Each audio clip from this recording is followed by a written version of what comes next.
Caríssimos, caríssimos, que dessa vez acho que eu realmente preciso ser internado, porque não só, acho que pela primeira vez em todos esses anos nessa indústria vital, eu vou gravar à noite, ou seja, sensacional, né? Vídeo de noite sem luz, mas tudo bem, tá? Mas depois eu vejo, se ficar muito ruim, né? Eu não publico, tá? Mas eu quero de qualquer maneira registrar. Eu não sei o que está acontecendo. Na verdade eu fico feliz assim, né? Mas eu não sei o que está acontecendo, que a cabeça está produzindo tanto e que eu estou tão, por assim dizer, produtivo, né? Isso é engraçado, né? Se gerar conteúdo, pagasse imposto, eu estava frito, porque a cabeça está funcionando o dia inteiro, sem parar. Estou tweetando sem parar. Cara, minha nossa, se neurônio gastar, estou frito. Não vai sobrar muito para minha terceira idade, que logo logo está chegando. Mas a questão aqui é outra. Então deixa para lá. Só para... sou eu mesmo um pouco espantado e meio desconcertado com essa atividade toda mental, tá? Mas legal, isso é sinal que assim, tem coisas me inspirando, os conhecimentos, sei lá, as informações estão se encadeando, as coisas estão fazendo sentido, eu não estou em nenhum estado de perplexidade catatônica, né? Vamos lá, menos mal, melhor assim. Já houve períodos em que eu falei, cara, o que eu penso da vida, do mundo, não é o que está acontecendo agora. Mas o que eu quero comentar hoje tem um interesse muito limitado, aliás, que é o seguinte: vou até fazer uma analogia rápida. Eu não sei se vocês já viram a história da matéria escura. Na matéria escura, não pensem em bobagem, mas matéria escura, vocês devem, talvez um ou outro já tenham ouvido falar. A história é a seguinte: você tem aí todas as teorias sobre o universo, o cosmos, a relatividade, o diabo a quatro, aquela zona toda, tá bom. Alguém resolveu fazer as contas, o cara percebeu, o universo está se expandindo, as galáxias para lá, para cá, tá, vamos fazer as contas, vamos. Aí o cara fez as contas e descobriu que a conta não fechava, estava faltando alguma coisa. Né? Se pegasse todas as galáxias, planetas, a zona toda, a poeira cósmica, a luz, somasse tudo, soma tudo, né? Ficava faltando um pouquinho para a coisa fechar. Esse um pouquinho é mais ou menos 90%, né? O que é uma conclusão estranha, né? Se você chega à conclusão que 90% está faltando, ou a teoria está errada, né? Ou realmente alguém escondeu muito bem. Então, matéria escura, energia escura são linhas novas aí na física, muito interessantes, tá? Mas a gente não fala de física aqui. Eu quero falar aqui de outra coisa. Eu quero falar daquilo que ninguém fala. Eu quero falar sobre aquilo que ninguém ouve. Eu quero falar sobre aquilo que você não vê, né? Não vou montar uma seita, não fiquei metafísico do dia para a noite. A questão não é essa. A questão aqui é o seguinte: eu não sei se vocês tiveram prazer de ter aula de estatística. Não sei que disciplina vocês estudaram, mas pelo menos no vestibular acho que isso cai, né? Então, quando você vai fazer, por exemplo, eu quero saber a opinião do brasileiro, sei lá, você não vai conseguir perguntar para 190 milhões de pessoas no Brasil, né? A única instituição que consegue realmente ligar para atazanar 130 milhões é o PCC, porque todo mundo que eu conheço já recebeu um trote dos caras simulando sequestro, né? É o melhor call center do mundo, é o PCC. Mas, a menos que você seja o PCC, você tem que trabalhar com uma amostra, né? Fala, bom, não vou entrevistar 190 milhões, eu vou entrevistar 500, ou então 100, ou então 20, sei lá, se eu pegar uma amostra. Você pode fazer isso? Como é que, né? Quem disse que essas 20, 100, 500 pessoas representam o resto? Você pode escolher errado, você pode sem querer escolher num bairro, você pode escolher numa certa faixa etária, isso pode distorcer um pouco as coisas, né? Então vem uma questão que é interessante, que até que ponto aquela amostra é representativa, né? Isso quer dizer o seguinte, até que ponto aquilo que você está pesquisando ali tem um padrão próximo, é lógico, com uma margem de erro, claro, do resto, né? Então, isso não é muito fácil não, né? Já vi até histórias de repente você manda o pessoal, não, sai na rua aí perguntando a esmo, né? Aí de repente o que você perguntar a esmo, né? Ou seja, aleatório, então já que é aleatório, né? Mas cara, dificilmente o pesquisador vai perguntar para um cara mal encarado com machado na mão, com bêbado fedorento, né? Os rapazes vão procurar as mocinhas mais bonitinhas, as mocinhas vão procurar os caras mais interessantes, vai ter sempre um viés, né? Então, uma das preocupações sempre quando você trabalha com pesquisa é até que ponto aquela amostra representa. Tá bom, mas não é de pesquisa que eu quero falar, eu quero na verdade falar sobre o nosso digimundo, o nosso mercadinho. E então vamos ficar com essa ideia de representatividade de uma amostra na cabeça. Então vamos pensar o seguinte, você vai a um evento de digital, tem muitos, né? Muitos. Então você olha lá aquela grade de palestrantes e de palestras, você fala, uau, claro que isso daqui não é tudo, não é o mercado brasileiro inteiro, não é a realidade inteira, mas vamos imaginar que isso represente muito bem a realidade do mercado. A questão é, representa? Você já parou para pensar se não existe ali alguma distorção? Você parou para perguntar por que aquelas pessoas estão ali? Normalmente é fácil descobrir por que as pessoas estão ali. Muitas vezes é algum cliente que tá patrocinando, quer aparecer, ou é alguma agência que também está patrocinando, quer aparecer. Quer dizer, tem sempre ali algum tipo de mecânica que faz com que algumas figuras estejam ali no palco, né? Então tá. Mas aí vem uma questão curiosa, isso é fácil, essa é a parte fácil, né? Num evento, tentar entender por que o cara está ali. E normalmente você fica fazendo essa pergunta quando você fala, cara, o que esse mané está fazendo aí, né? Paguei e tal, estou aqui pagando um mico e tal. Mas acho que uma questão um pouco mais interessante, a meu ver, é a gente se perguntar, e essa é a parte mais difícil, assim, quem não está ali? Quem não? Quem deveria estar? Quem poderia estar e não está, né? Isso não é tão simples, porque a gente está tão acostumado a ver sempre os mesmos players, né? Falar sempre as mesmas pessoas, sempre os mesmos perfis e tal. Hoje mesmo estava aí na Cuba e veio um colega outro veterano de mercado. E foi aí, acho que começou o embrião dessa conversa aqui, que eu falei, cara, que engraçado, né? Porque a gente começou, lógico, a trocar histórias, né? De velha guarda, e fulano, Beltrano, pô, lembra daquilo?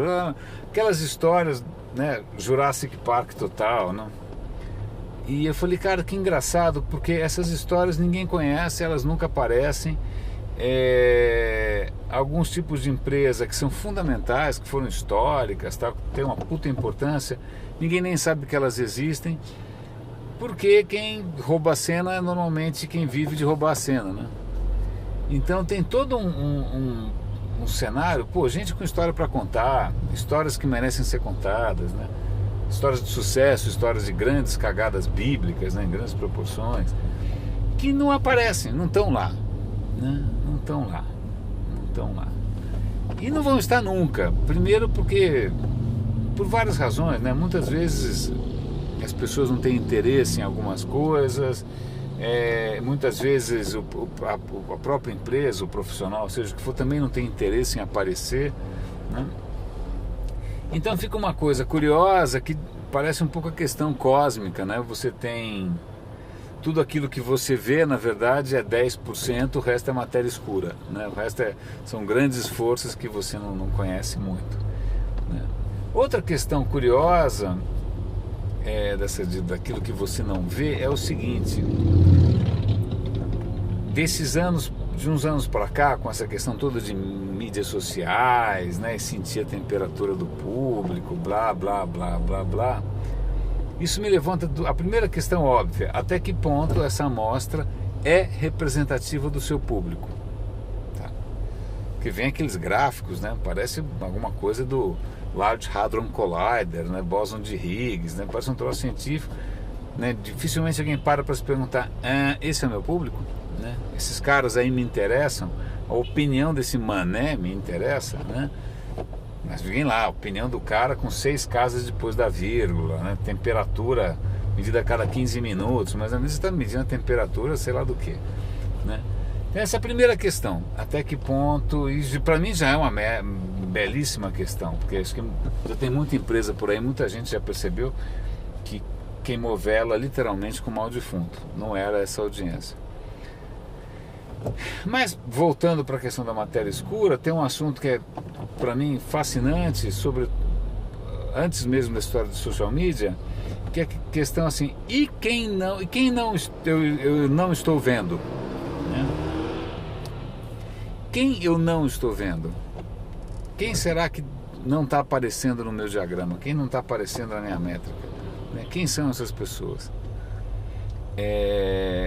Isso é muito intrigante, porque às vezes você pode ter uma noção relativamente clara: eu sei que as pessoas que não, sei lá, os diretores de empresas, não sei do que lá, esses caras não estão com saco, eles não estão no Twitter, então eu sei que eles não estão lá, tal. Aí é mais ou menos fácil, né? Mas a questão é que muito provavelmente tem gente que não está ali, que você nem imagina que exista. É que nem a matéria escura, né? Você nem imagina que exista, né? Eu tive até que o privilégio nesses últimos anos, de como eu circulei muito o mercado, né? Fui além, né, das salas de aula, academia, USP, Vila Olímpia, essas coisas assim. E aí eu conheci, um universo inteiro de gente que eu nem sabia que estava faltando no meu quadro, entendeu? Então, desde startups em, sei lá, Goiânia, né, lá, Bauru, né, a própria proximidade com a Brad, com as suas afiliadas, né, das regionais, do Centro-Oeste Paulista, de sei lá da onde mais, você conhece um monte de gente que não estava no teu radar, né? Gênio, você fala: que bom que eu consegui ampliar um pouco aqui, né, o meu conhecimento do mercado, porque senão a gente fica achando que o mundo se resume a algumas poucas contas publicitárias, algumas poucas agências na Vila Olímpia, e na verdade o mundo é muito maior do que isso, né? Outra coisa curiosa, e aí eu venho para há um tempo atrás eu preparei lá um material que eu normalmente eu sou muito aberto e disponível para palestras, mas a história de dar aula, né, ser um professor, alguém me chamar de mestre, né, tá naquela estrutura, isso para mim, por alguma razão qualquer, é inconcebível. Eu não consigo me imaginar nesse cenário, então nunca fui para esse lado, mas eu gosto de compartilhar. Para mim é mais uma questão de compartilhar do que ensinar, de contar histórias, do que eventualmente repassar algum conhecimento validado, né, com certificado de garantia, tal, sei lá. Então, no cenário desse eu criei um material ali que eu chamei de Peopleware, né? Ok, um trocadilho meio bobo, né? Software, hardware, Peopleware e tal. E uma parte grande é um assunto que hoje não está tão assim em voga, mas que continua sendo importante, que é a questão de gerenciamento de comunidades. Já trabalhei bastante com isso, tal. É um tema que eu gosto. E uma das questões interessantes nas comunidades, é identificar quem fala, quem isso, quem aquilo, quem é influenciador, quais são os papéis e tal, mas tem aquela coisa que parece um monstro do Loch Ness, né, que são os lurkers. Os lurkers é aquele cara que está ali e não se manifesta, né? Então você sabe que ele existe, né, que nem matéria escura, né? Você sabe que provavelmente ele existe, mas você fala: por que esse cara não está falando, né? Se ele falasse, ele falaria o quê, né? Eu tenho alguma esperança de que um dia ele vai falar, Vale a pena fazer esse cara falar? Será que esse cara seria mais interessante ouvir esse cara do que falar quem fala muito? Eu, por exemplo, sou um cara que falo muito. Acho que vocês já perceberam. Essa é uma questão absolutamente intrigante para mim, porque ainda mais que alguns tipos de talento, de inteligência, são muitas vezes introspectivos. É gente que não necessariamente vai subir no palco, não necessariamente vai mandar um e-mail gigante, não necessariamente vai fazer um comentário gigante, né? Muita gente ali, para você conseguir que o cara participe, é uma arte, né? Agora a questão muito interessante para mim é assim: existe agora uma pancada de plataformas, ferramentas, etc, etc, etc, para você focar, para você realmente ficar muito antenado nas coisas que dá para ver, né? As coisas que são visíveis, elas não só você fica antenado, como elas não repercutem, né? Ecoam. Então aquilo que já era visível fica muito, muito mais visível. A questão é, o que eu estou deixando de ver, né? E isso pode ter um outro interesse importante, que é o seguinte: se está todo mundo vendo a mesma coisa, é mais ou menos como vaga no estacionamento, entendeu? Sei lá, você está procurando uma vaga, você vai entrar num corredor que já tem 5 carros, dificilmente vão vagar 6 vagas, né? Vão sair 6 carros por 5, está todo mundo procurando o mesmo lugar. Se está todo mundo olhando as mesmas notícias, será que a oportunidade para você, será que, né, a novidade para você, será que o novo cliente, o novo problema, a nova fortuna, seja o que for, não está no lugar que ninguém está olhando? Então essa história de ficar seguindo trending topics, essa história de ficar seguindo o que tem mais like, essa história de ficar indo atrás de recomendação de um robô, né? O robô vai mostrar o que está todo mundo vendo. Pô, que legal, né? Nice, né? O que eu descubro por conta própria, né? Baixa aqui uma aplicação para você descobrir tudo o que todo mundo já viu em Nova York, né? Nice, né? Onde é que está a descoberta de alguma coisa efetivamente nova, né? Eu tenho visto de falar, né? Perdão, já me alertaram para isso. O que eu estou colocando aqui não na verdade uma questão quase zen aqui, zen budista. Lembra aquelas questões zen, tipo se uma árvore cai na floresta e ninguém ouviu, ela caiu ou não, sei lá. Deve ter um nome isso em japonês aí que eu não lembro.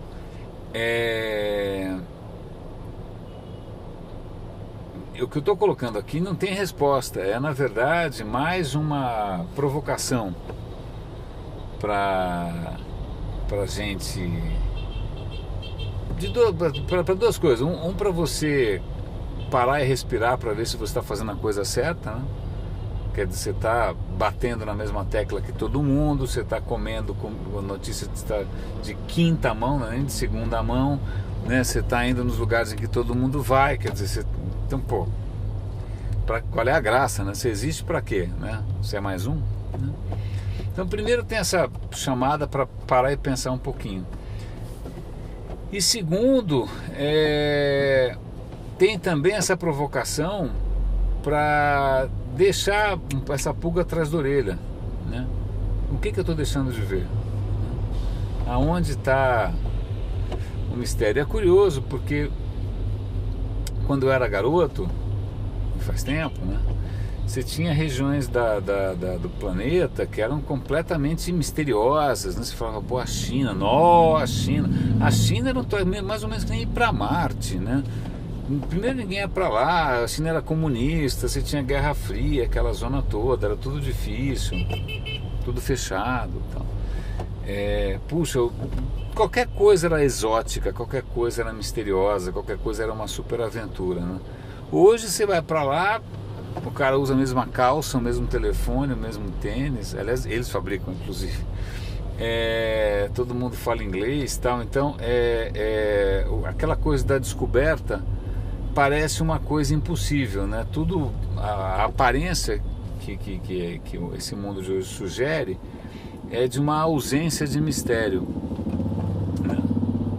A impressão que dá é que você efetivamente domina tudo, né? Mas eu acho que não.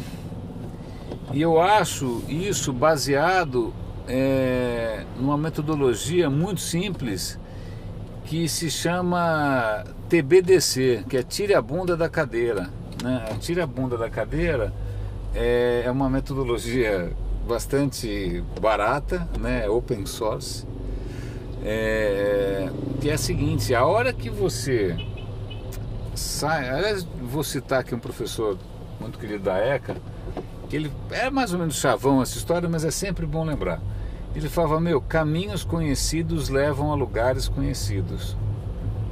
Você quer ir para... faz em algum lugar, bifurca, vira à esquerda em vez de virar à direita, dá um passo para lá em vez de dar um passo para cá, ou dá um passo pelo menos, né? Qualquer coisa, né? Qualquer caminho, qualquer desvio que você fizer da tua rota habitual tá valendo, sobretudo se você mantiver os olhos abertos, né? Então é isso. Pegando um trânsito violento na marginal, não tenho a menor ideia de como é que ficou essa gravação, né? Em última análise, acho que eu vou substituir, vou botar, sei lá, em cima da minha imagem, do meu áudio, eu vou colocar pica-pau, alguma coisa assim, sei lá. Eu vou aproveitar aqui mais um momento aqui em que o trânsito estiver parado para poder estender a mão e, sem comprometer a segurança de ninguém, encerrar essa gravação. Meus caros, René de Paula Júnior falando, roda e avisa. À noite.